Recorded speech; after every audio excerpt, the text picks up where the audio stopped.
Today I'm going to tell you everything you need to know about the $20 ONN 35mm film camera available from Walmart. It sucks. Alright, I'm going to be a little more nuanced than that. I'm going to go ahead and tell you what it is. I'm going to show you how to load it, how to unload it. We're going to share a bunch of sample images with you, and then talk a little bit about the shooting experience and whether or not this camera might be right for you. It's a lot of information, so I've got each chapter time-stamped in the description. Alright, so what is it? The ONN camera is a full-frame 35mm film camera that comes complete with a roll of film for 20 bucks at Walmart.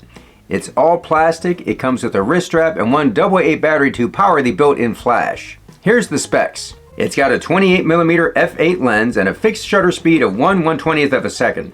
It's fixed focus from 1 meter to infinity. It's manual wind and rewind, and the optical viewfinder has a 70% field of view. The user guide says that the film is preloaded and that you shouldn't open the back door to expose the film, which is not exactly true. The film is inside the camera, but it's not actually loaded and ready to use, which might be a little confusing if you're a new film shooter. On the back of the camera, there's a sticker telling you how to actually load the camera so you can take your pictures. Here's how you load the film. We're going to open this latch. And again, our film is in here, but it's not loaded properly yet, so I'm going to pull this up and actually dump the film out and show you how to do it from scratch. This is our 27 exposure roll. We're going to pop this back in the camera. We're going to press this down. Give it a little push. Now we're going to take our leader and extend it over to the empty spool here. We're going to try to catch those top sprockets and the bottom ones.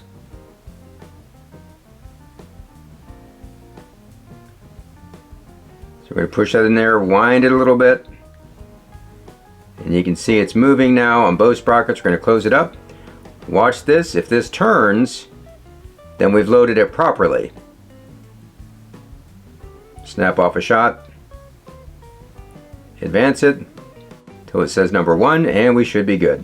So that's how you load the film, but I learned the hard way that the 27 exposure roll of film that you get with this camera is hot garbage.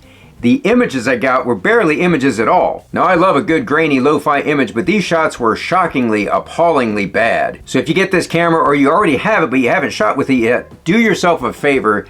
Don't shoot the roll of film that comes with it. Throw it away. You'll save yourself a lot of grief. After this roll, I thought about giving up on this camera, but I decided to give it another chance, and I loaded up a roll of Fuji Superior 400, which was definitely a lot better than the original Walmart film. Before I share the Fuji shots with you, here's how to unload the camera. Press in this little rewind button here on the bottom, make sure it's all the way pressed in. We're going to pull up the lever here on our winder. We're going to wind in a clockwise direction. That's what the arrows say.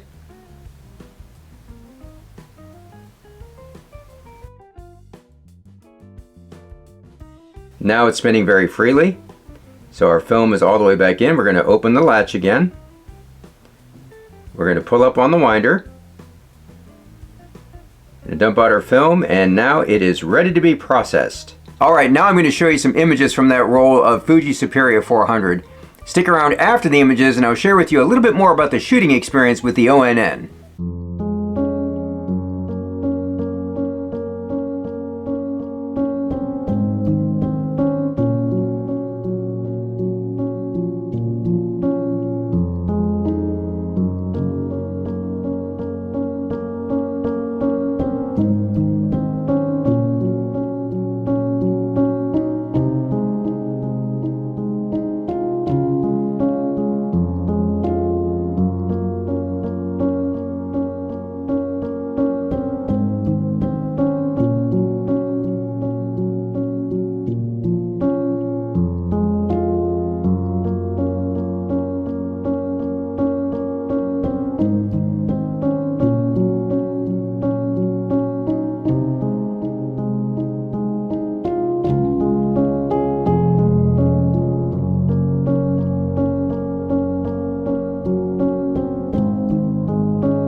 Well, no shock here. When your camera is all plastic, including the lens, you're going to get some pretty lo-fi results. Soft focus, vignetting, really pretty typical of this class of cameras.